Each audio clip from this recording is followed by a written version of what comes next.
Markets are attempting a rebound this morning. Global markets are starting the week off positive after stocks saw their worst week in years last week. Futures indicating a gain at the start of trading this morning of 300 points, 1.25% higher on the Dow and on the S&P this morning. Joining us right now to weigh in is former Reagan budget director David Stockman. David, it's good to see you. Thanks so much for joining us. Happy to be here. First off, your thoughts on markets as interest rates move higher. This has been a real concern of yours, actually, the budget and the spending levels. Right. We're having a dead cat bounce apparently this morning, but I think it's all over except the shouting. Last week, they crossed the fiscal Rubicon. We have now created a catastrophe for fiscal 2019. It begins in October.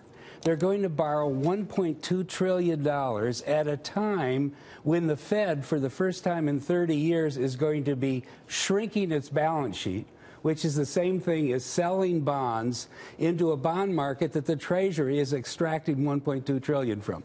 Now, they have said this is on automatic pilot. They're not even publishing the schedule anymore. They want no doubt that they're going to be shrinking at a $600 billion rate beginning October 1. Now, if you add $600 billion that they're dumping into the market with $1.2 trillion that the Treasury is going to be extracting from the market, who is going to fund that massive $1.8 trillion number at current interest rates? It's not going to happen. There's going to be a bond market collision of epic proportions. Yields are going to keep rising. They'll be through 3.0% soon on the 10-year. They'll be heading towards 4%. And finally, the day traders are going to wake up that we're in a new era that even Goldman over the weekend said, you know, the era of buy the dip is over.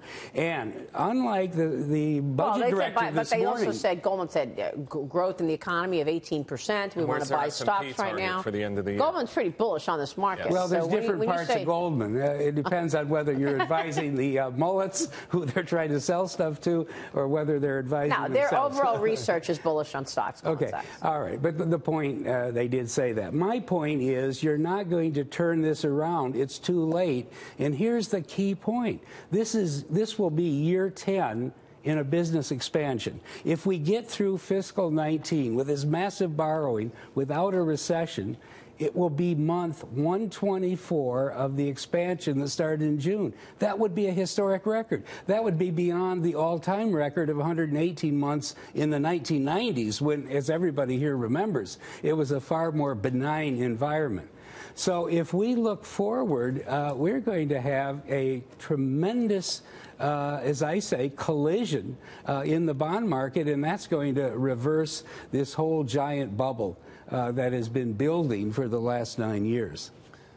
David, so I think it's pretty easy to take a few data points and come out and talk about the end of the stock market or the bond market. But I think for viewers at home, it's very important to note that over the last 100 years, being invested has been a good place to be rather than not being invested. So for people like yourself who see the market just imploding, there's ways to bet against the market. But I think for most people at home who are watching our program, the doom and gloom, kind of the headlines can sell.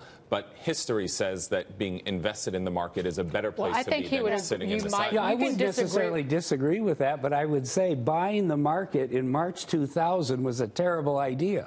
It took you 7 years to get back to where you started. Buying the market. So you would say sell the market in February 2000. We are at an all-time peak. Here we are 10 years into a business expansion. They never last much longer than that. No one has repealed, recessions, outlawed recessions. So we're paying 26 times current S&P 500 earnings for fiscal for 2017, 26 times. Well, 2017 was last year, right? We're trading 18 times expected earnings for the coming year, right? Yeah, but expected earnings are meaningless because expected earnings are a hockey stick that always get adjusted down. Well, we just had a tax plan. Is actually they're getting redone up because of the tax benefit. Not really. They're expecting 20% earnings growth in 2018. They're expecting 20% earnings growth over last year. But let's just get this straight. In the 12 months ending in September 2014, a while ago, earnings GAAP, which count. I don't go with all this X items stuff, which is you don't count anything that's inconvenient.